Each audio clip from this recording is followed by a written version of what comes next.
শেখ মুজিবুর রহমানের মূর্তি বানানোর কারণে যেমন তাকে ভৎসনা করা হয়েছে, তার বিরুদ্ধে আন্দোলন করা হয়েছে। মুসলমানের দেশে মূর্তি নির্মাণ, কোনো ভাস্কর্য নির্মাণ পছন্দের কাম না, এটা অপছন্দের কাম। যা করবে তার বিরুদ্ধে আন্দোলন করা হবে। এই আন্দোলনটা যে করবে, এইটা কিসের কারণে করবে? তাদের হৃদয়ে কার মোহাব্বত? জোরে আওয়াজ করে বলেন, কার মোহাব্বত? আল্লাহর মোহাব্বত হৃদয়ে। এ কারণে তারা মূর্তির বিপক্ষে কথা বলবে। তাহলে মুসলমানের পছন্দ ওইটা হবে যেটা আল্লাহর পছন্দ। মুমিনদের ভেতরে যারা আল্লাহর পছন্দ ভুলা যায়, যারা আমেরিকার পছন্দের মূল্যায়ন করে, যারা রাশিয়ার পছন্দের মূল্যায়ন করে, যারা ভারতের পছন্দের মূল্যায়ন করে, পশ্চিমাদের পছন্দের মূল্যায়ন করে, কিন্তু আল্লাহর পছন্দের মূল্যায়ন করে না, আছে না এমন জাতের কিছু মুসলমান? আছে না নাই? কথা বলেন, আছে না নাই?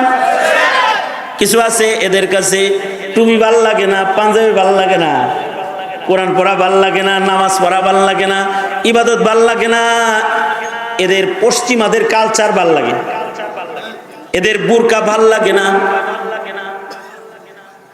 এদের খোলামেলা নগ্ন উলঙ্গ দেহ দেখতে তাদের ভাল লাগে। বুরকা পরে আমার দেশের মুসলিম নারী, মুসলিম রমণী কলেজে গেলে তারা বুরকা ধরে টান দেয়, আছে না নাই? এইটা যদি কারোর অপছন্দ হয়, তাহলে বুঝতে হবে ও আল্লাহর আশেক না, ও হলো কাফের মুশরিকদের আশেক। ঠিক আছে কোন কেন? ও কি আল্লাহর আশেক? যার পর্দা অপছন্দ সে কি আল্লাহর আশেক? যার কোরআন অপছন্দ সে কি আল্লাহর আশেক? যার ইসলাম ধর্মের নিয়ম কানুন অপছন্দ সে কি আল্লাহর আশেক?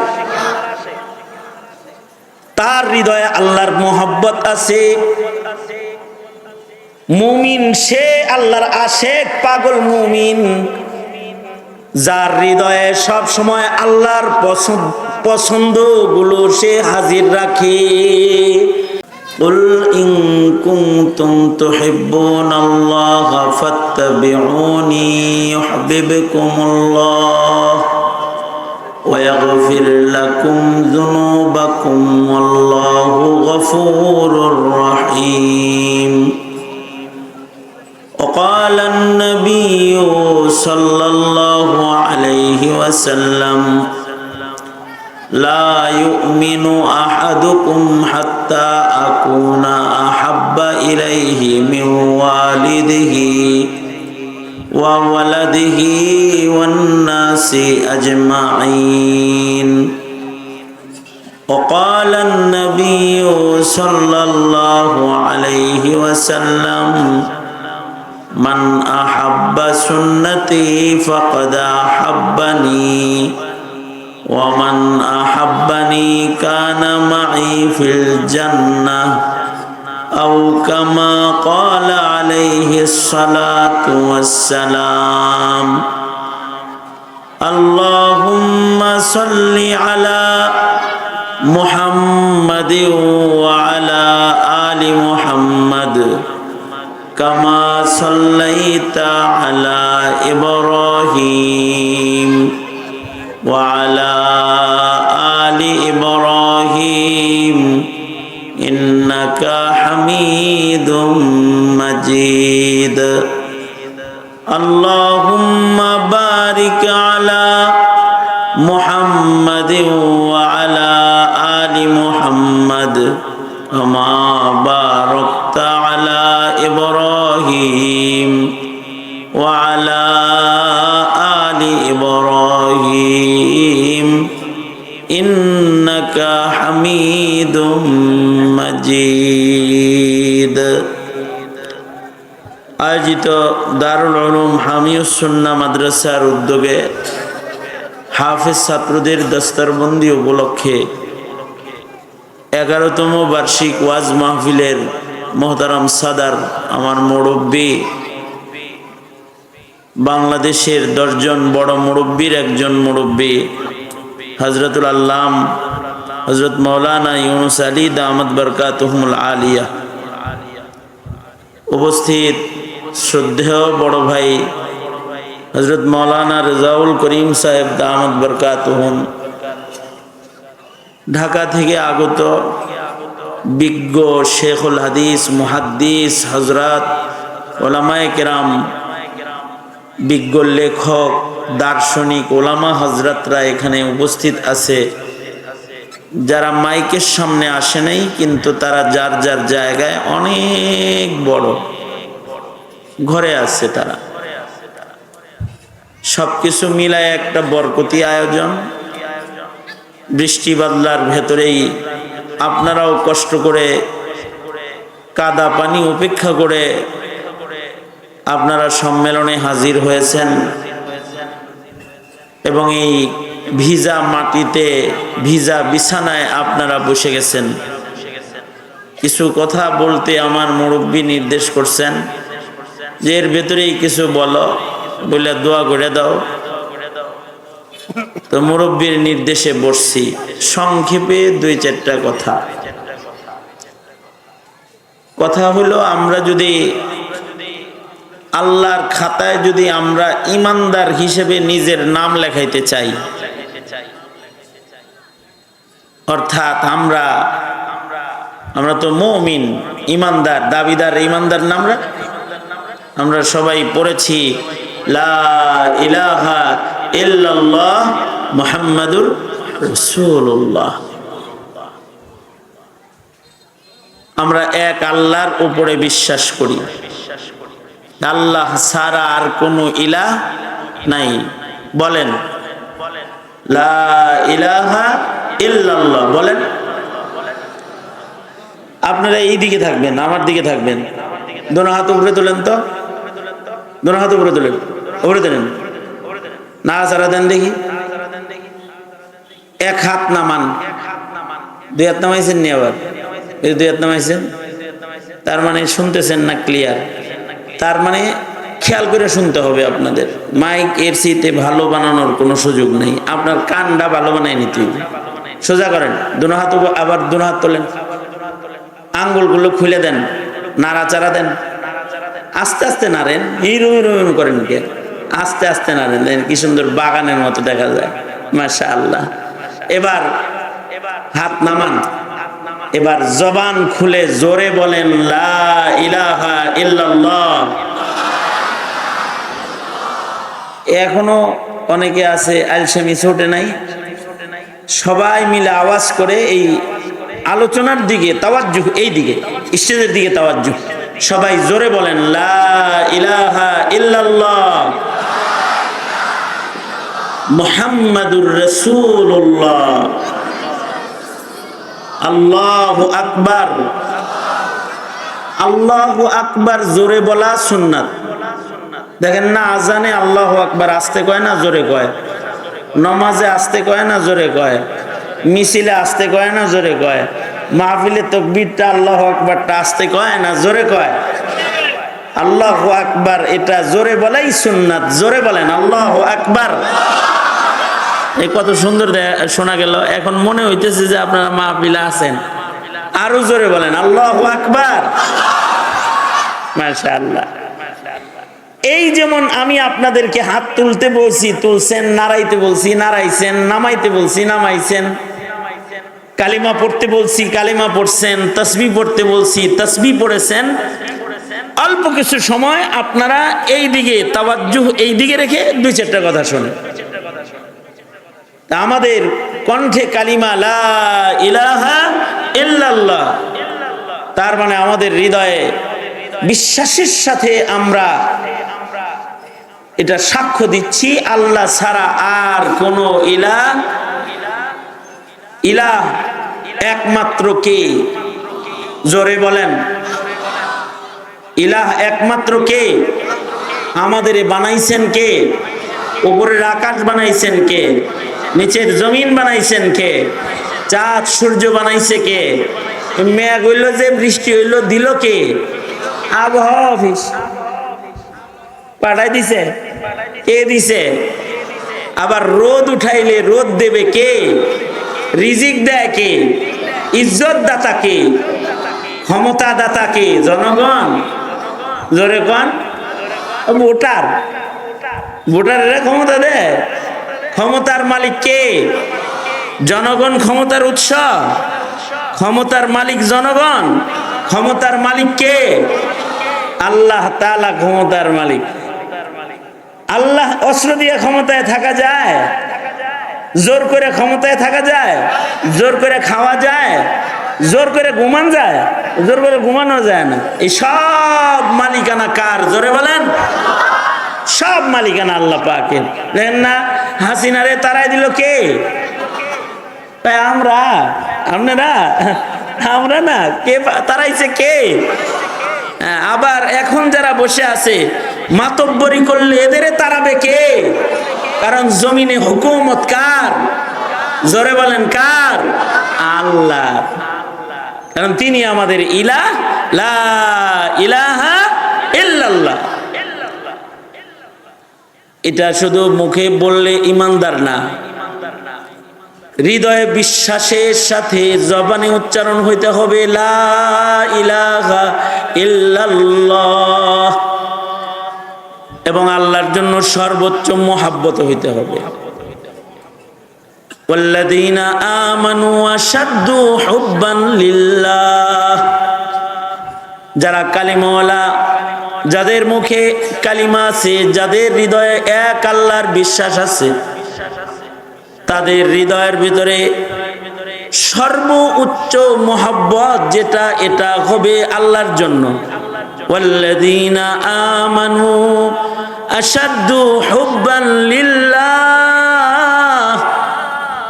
যারা ঈমানদার তাদের হৃদয়ে সবচেয়ে বড় মহব্বতটা তাদের হৃদয়ে হবে আল্লাহর জন্য। আল্লাহর জন্য মহব্বত হবে সর্বোচ্চ। মুমিনের হৃদয়ে আল্লাহর জন্য মহব্বত সর্বোচ্চ বিধায়ী মুমিন রাতের আরামের ঘুম হারাম করে মসজিদে এসে ফজরের নামাজে দাঁড়ায়। মুমিনের হৃদয়ে আল্লাহর মহব্বত সর্বোচ্চ বিধায়ী মুমিন হারাম থেকে নিজেরে বাঁচায়। মুমিনের হৃদয়ে আল্লাহর ভয়, আল্লাহর মহব্বত বেশি বিধায়ী মুমিন রমজান মাসে 1 মাস সিয়াম সাধনা করে আল্লাহ পাকের হুকুম পালন করে রবের মহব্বত প্রকাশ করে যায়। মুমিনের হৃদয়ে আল্লাহর মহব্বত বেশি বিধায়ী মুমিনের কণ্ঠে আল্লাহর নাম বেশি শোভা পায়। সে জিক্র আজকার দিয়ে নিজের জিহ্বাকে বেশি বেশি ভিজায়। মুমিনের হৃদয়ে আল্লাহর মহব্বত আছে, তাই মুমিন ওই কাজ করে যেই কাজ পছন্দ করে কে? জোরে আওয়াজ করে বলেন, পছন্দ করে কে? এখন ওই পছন্দের কামটা যদি কারোর অপছন্দ হয়, সত্যিকারের মুমিন যে সে আল্লাহর মহব্বতে ওইটাই সে করে যাবে। কারণ তার ভাও করার দরকার কারে? তার খাতিরটা রাখা দরকার কার সাথে?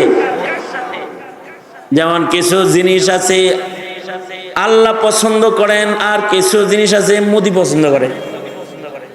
মোদি মোদি মোদিরে চিনেন? আমাকে খালাতো ভাই, আমাকে খালাতো ভাই, চাচতো ভাই, শয়তান কসাই। ঠিক না বেঠিক?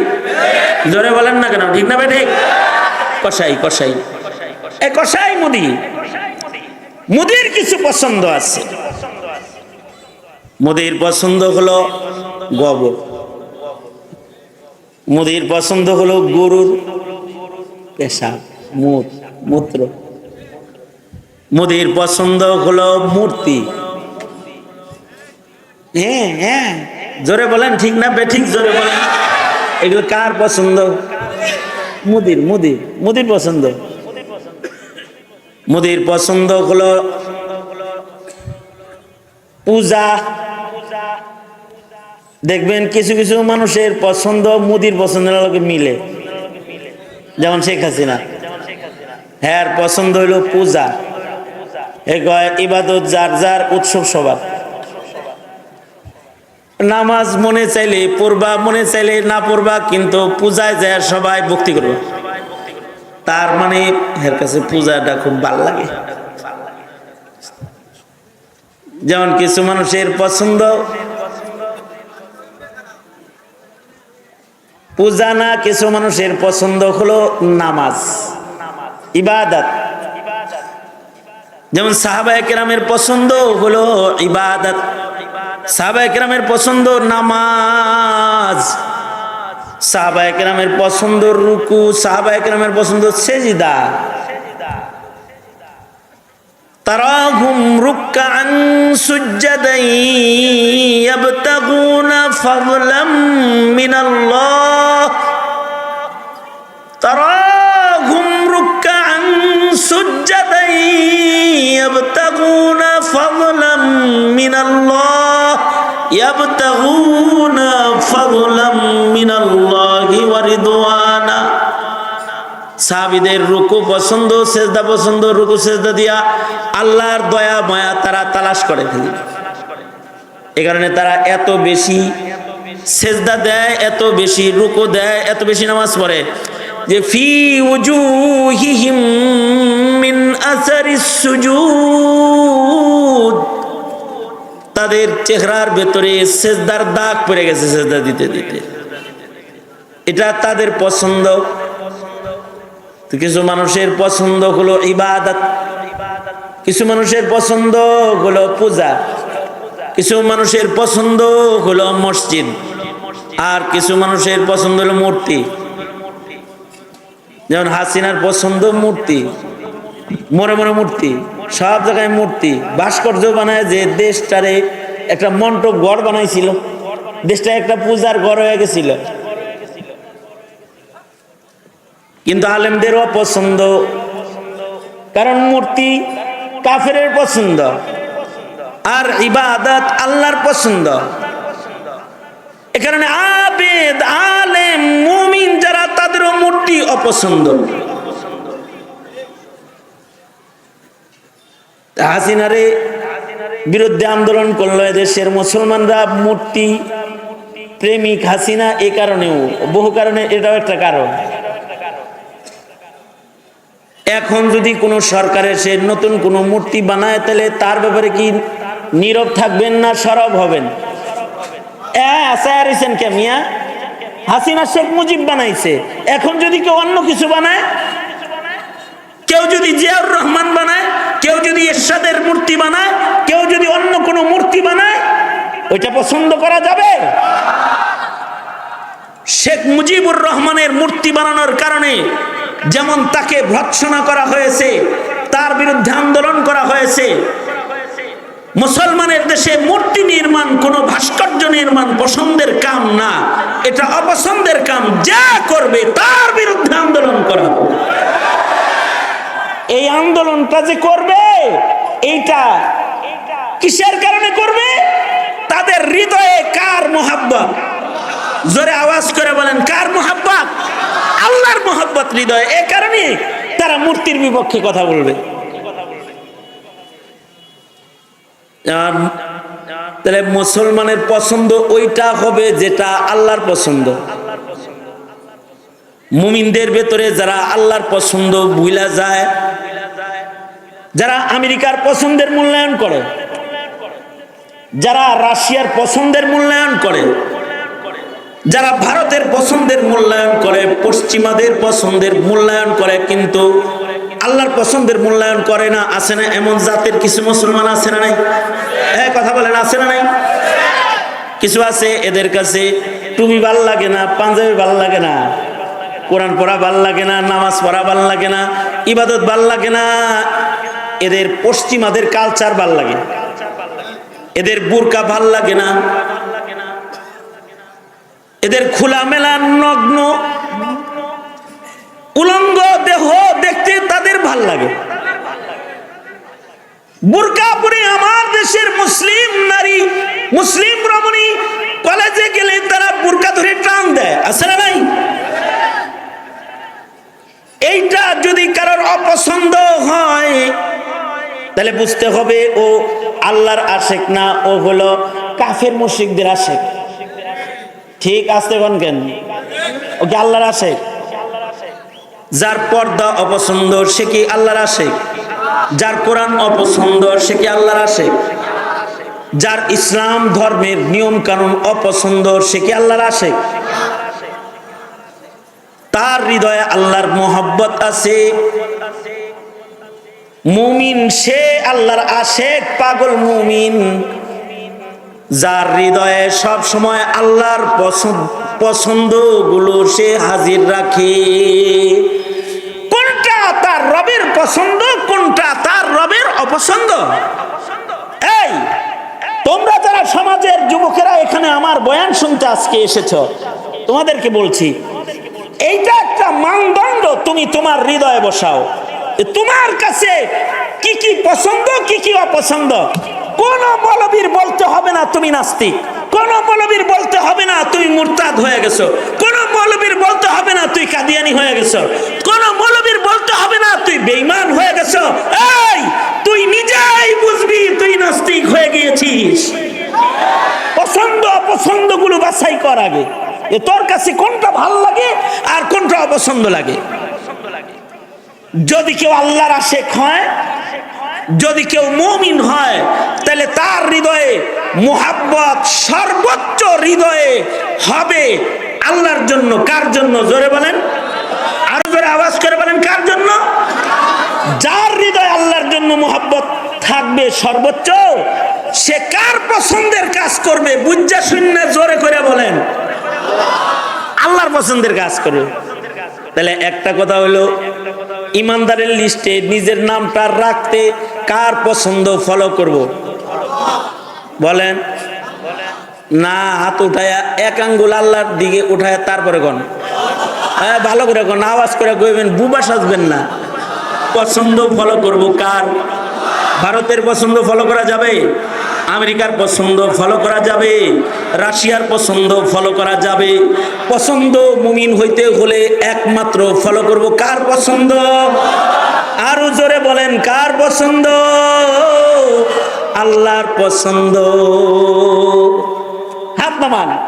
কারণ আমি আল্লাহকে মুমিন হিসাবে সবচেয়ে বেশি ভালোবাসি।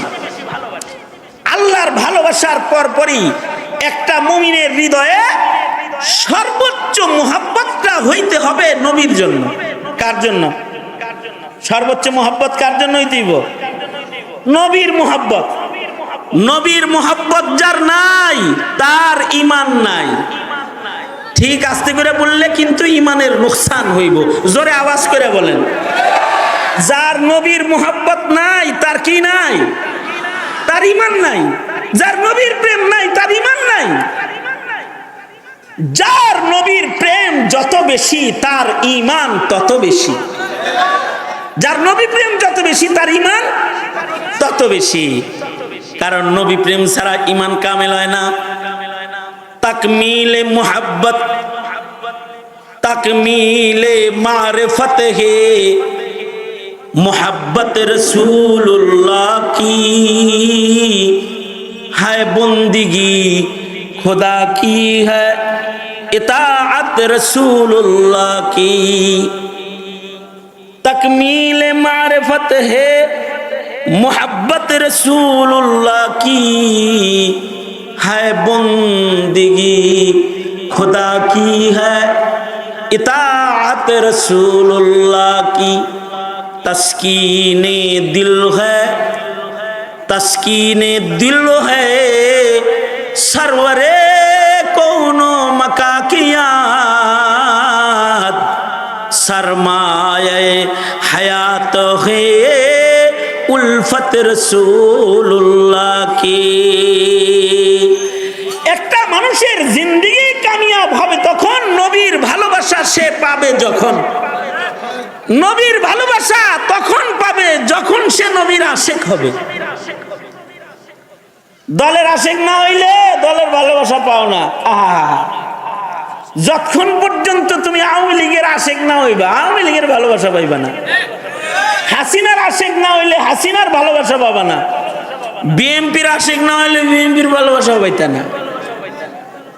জিয়ার ভক্ত না হইলে বিএনপির করুণা দয়া মায়া পাইবা না। দলের আশেক হইলে দলের মায়া পাও, নেতার আশেক হইলে নেতার মায়া যেমন পাও নবীর আশিক যেমন হবা নবীর মায়া তেমন পাবা তুমি। হাউজে কাউসার, শাফাআত, নবী পাকের সাথে জান্নাত ইশকের মাধ্যমে কপালে আসবে। যার যত প্রেম বেশি নবীর মুহাব্বত তার নসিব হবে বেশি। এই জিনিসটাই আমরা আমাদের ছেলে মেয়ে প্রজন্মের সন্তানদেরকে এই জিনিসটাই আমরা বুঝাই না, অথচ আমরা মুসলমান। মুসলিম পিতা তার ছেলেকে এটা বুঝায় না, এই ছেলে নবীর আশিক না হইলে কিন্তু কাউসার পাবি না, শাফাআত পাবি না, জান্নাত পাবি না, কিন্তু এটা বুঝায় না। এইটা না বুঝানোর কারণে মুসলমানের ঘরের সন্তান দলের জন্য জান দেয়, নেতার জন্য জান দেয়, ভোটের জন্য জান দেয়, কিন্তু ইমানের জন্য আওয়াজটা পর্যন্ত সে করে না। এইটা না বুঝানোর কারণে এই মৌলবীদের দোষ হলো এটাই যে মৌলবীরা এই ইমানের আসল জায়গাগুলা জাতির কাছে খুলে খুলে বলে দেয়। এটা যদি খুলে বলে দেয় তখন আর নামাজ বাদ দিয়ে কেউ রাজনীতি করে না, তখন আর ধর্মকর্ম ছাইরা দিয়া রাজনীতির চক্করে কেউ ঘোরাফেরা করে না। আর যখন ঘোরাফেরা না করে তখন কর্মী পায় না। সঙ্গত কারণে দিলটা বেবুজ রাইখা সিয়াসত ও রাজনীতির ভেতরে লাগায় রাখার জন্য রাজনৈতিক দর্শন থেকে ধর্মকর্ম বাদ দেওয়ার চক্রান্ত এটা প্রবেশ করা হয়েছে বস্তুবাদী নাস্তিক্যবাদী অপশক্তি রাজনীতিবিদের, এগুলোকে বের করেছে আর ধর্মকর্ম বের করে দিয়ে এর ভেতরে শুধু দুনিয়াদারি ঢুকায় দিচ্ছে। এখন আমাদের ছেলে মেয়েরা মিছিলের গুরুত্ব বুঝে, জমাতের গুরুত্ব বুঝে না। দলের মিছিলের গুরুত্ব বুঝে কিন্তু আজানের পরে জামাতের নামাজের কাতারের গুরুত্ব বুঝে না। এই যে বুঝে না, এটা যে একটা বেঈমানি, ইমান ছাড়া কাম, এইটাও মুসলিম ঘরের অভিভাবক পিতারাও এটা বুঝে না। পিতারাও বুঝে না যে তার সন্তানদের এটা শিখান দরকার, এটা বুঝে না। আমি এতক্ষণ পর্যন্ত যেই কথাগুলো বললাম আর এখন যে জায়গায় এসে আমি থামলাম, এই জায়গাটা কি আপনাদের বুঝে আসছে যে আমাদের প্রজন্মকে এইটা বুঝান দরকার, এই তুই কিন্তু ইমানদার, তোর ভিতরে কিন্তু দুনিয়ার সব কিছুর চাইতে বেশি মুহাব্বত লাগবে আল্লাহ আল্লাহর নবীর জন্য, এটা বুঝান দরকার না? এটা বুঝান দরকার। এইটা যদি বুঝাইতে চান, বুঝাইতে যদি পারেন, তাইলে নাতিপুতির ভিতরে ইমানদারের সংখ্যা বাড়বে। আর যদি এইটা বুঝাইতে ব্যর্থ হন, তাহলে আপনি মুসলমান থাকলেও আমি আপনাদেরকে বলছি, আপনি আমি যদি এটা ব্যর্থ হই, আপনি আমি মুসলমান থাকলেও আপনার আমার নাতিপুতিরা মুসলমান থাকবে না, ওরা কাফের বেঈমান হয়ে যাবে। হ্যাঁ, বুঝাইতে না পারলে তাই হবে। আমি হজের সফর থেকে আসতেছিলাম বিমানে, বিজনেস ক্লাসে আমার এক ভক্ত আমার টিকিট কেটে দিছে মুহাব্বত করে। বিজনেস ক্লাসে ঘুম পেরা বেড়ে আসন যায় আর কি। আমার এক ভক্ত টিকিট কেটে দিছে, হুজুর আপনি অসুস্থ রোগী, কারণ বসতে পারেন না, চলতে পারেন না, হাত অচল, পা অচল, কোমর অচল, ওই যে হাসিনা দামাত বারকা তুমের জেলখানায় থাইকা, বুঝেন নাই কোথায় সব তো অচল। তা আমার ভক্ত আমাকে বিজনেস ক্লাসের টিকিট কেটে দিছে। বিজনেস ক্লাসের টিকিট কেটে দিয়েছে যে বিজনেস ক্লাসে যাত্রীদের লিস্টি বিমান কর্তৃপক্ষ সেবক যারা তাদের কাছে থাকে, ওরা সবাই নাম জানে যে বিজনেস ক্লাসে এই 8 জন মানুষ আছে, এত নম্বর সিটে অমুক, এত নম্বর সিটে অমুক, এত নম্বর সিটে অমুক। তো একটা বিমানের ক্রু আমার দরজায় আইসা দাঁড়ায়া আমার চেহারা দেখে ও সালাম আলকি দিচ্ছে, ঠিক মতো মানে সালাম দিচ্ছে। বাস মুসলমান পাইছি, একখানে ক্রুটা মুসলমান পাইছি, সালাম যেহেতু দিছে। এবং আমাকে সে দরজায় দাঁড়ায়া আমার সিট বরাবর দাঁড়ায় আমাকে জিজ্ঞাসা করতেছে, তুমি কি খালিদ সাইফুল্লাহ ইউবি? ইউর নেম খালিদ সাইফুল্লাহ ইউবি? জি, আমার নাম খালিদ সাইফুল্লাহ ইউবি। My name Khali Saifullah UV. তা ও বলে কি মাই নেম ইজ আলী, তুমি খালি সেফুল্লাহ আর আমার নাম হলো আলী। আলী, আলী কাররামাল্লাহু ওয়াজহুর নামে নাম আলী, মানে ছোটখাটো মুসলমান এটা? হযরত আলী রাদিয়াল্লাহু আনহু ইসলামের ইতিহাসের চতুর্থ খলিফা, হযরত ফাতিমার স্বামী, হাসান আর হুসাইনের বাপ, হযরত আলীর নামে তার নাম, যিনি ছিলেন আসাদুল্লাহ, আল্লাহর বাগ, আল্লাহর বাগ ছিলেন। তো আমি খুশি হয়েছি, ও আমার জন্য জুস লয়ে আইছে, নাস্তা পানি লয়ে আইছে, আয় আমার লগে গল্প করে। এক পর্যায়ে আমার দাড়িগুলি ধইরা কয় ইউ আর এ সুন্নি মুসলিম। তার মানে ওর জানা আছে মুসলমানের ভিতরে বহুত প্রকার আছে। এইটা ওর সায়ার হইছেন কে, মানে এইটা ওরও জানা আছে যে মুসলমানের ভিতরে অনেক প্রকার আছে। শিয়া মুসলিম আছে, সুন্নি মুসলিম আছে, দাবিদার মুসলিম আছে, আছে না, বিভিন্ন কোয়ালিটির মুসলমান আছে, ব্যবসায়ী মুসলমান আছে, কিছু মুসলমান আছে মুসলমানই তার ব্যবসা। আমার কাছে এক ড্রাইভার আসছে, ড্রাইভার এসে কয়, আমাকে বলে হুজুর আমি আমার বসের চাকরি করবো না, আমাকে একটা ভালো চাকরি দিয়ে দেন। কেন চাকরি করবি না? তোর বস এমপি সাহেব মানুষ, সংসদ সদস্য, নামাজ পড়ে, তুই বেটা নামাজ পড়স, নেককার মানুষের সাথে আসস, ইহার চাকরি ছাড়বি কি লেগে? কয় হুজুর আমি কাছে থাকি, আমি যা জানি তা তো আপনি জানেন না। তুই কি জানস? আমার বসে যে নামাজ পড়ে না, ওযু করে না, কারণ হে নামাজটা পড়ে এটা তার বিজনেস, তার নামাজ দিয়ে সে জাতির আইওয়াশ করে যে আমি নেককার। আল্লাহ পাওয়ার নামাজও পড়ে না, বিড়ি টিড়ি খাইয়া কুলি করে সুজা মসজিদে চলে যায়, ওযুও করে না। আমি না জানি, আপনি কি জানেন? হুজুর এটা আবার কারোর কাছে কইেন না, আপনি তো ওয়াজ করে দিবেন। এই তো হালাত যে সে তার বসের খবর জানে যে তার বস মুসলমান হিসাবে ব্যবসায়ী মুসলমান, খাঁটি মুসলমান না। প্রকার আছে না, এই প্রকার যে আছে এটা বিমানের ক্রু ও জানে। ও কয় ইউ আর এ সুন্নি মুসলিম, বুঝাইতে চায় তুমি কি আহলুস সুন্নাতি ওয়াল জামাআহ মুসলিম। আমাকে জিজ্ঞাসা করতেছে, আমি কই হ্যাঁ আই এম এ সুন্নি মুসলিম, আমি সুন্নি মুসলিম। ইউ আর এ মুসলিম? তাই আমি খ্রিস্টান মুসলিম। আমি সুন্নি মুসলিম না, আমি খ্রিস্টান।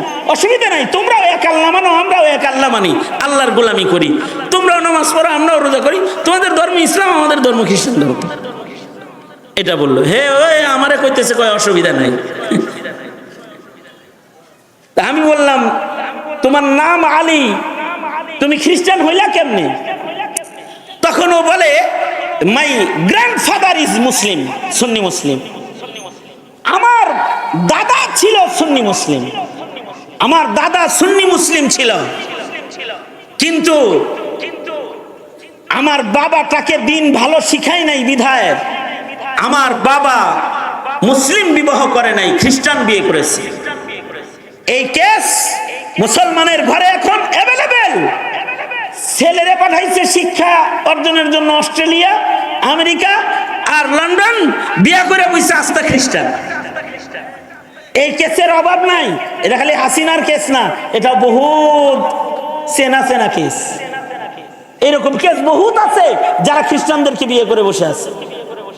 তাই সে বলল যে আমার বাপ খ্রিস্টান বিয়ে করেছে, তবে আমার বাবা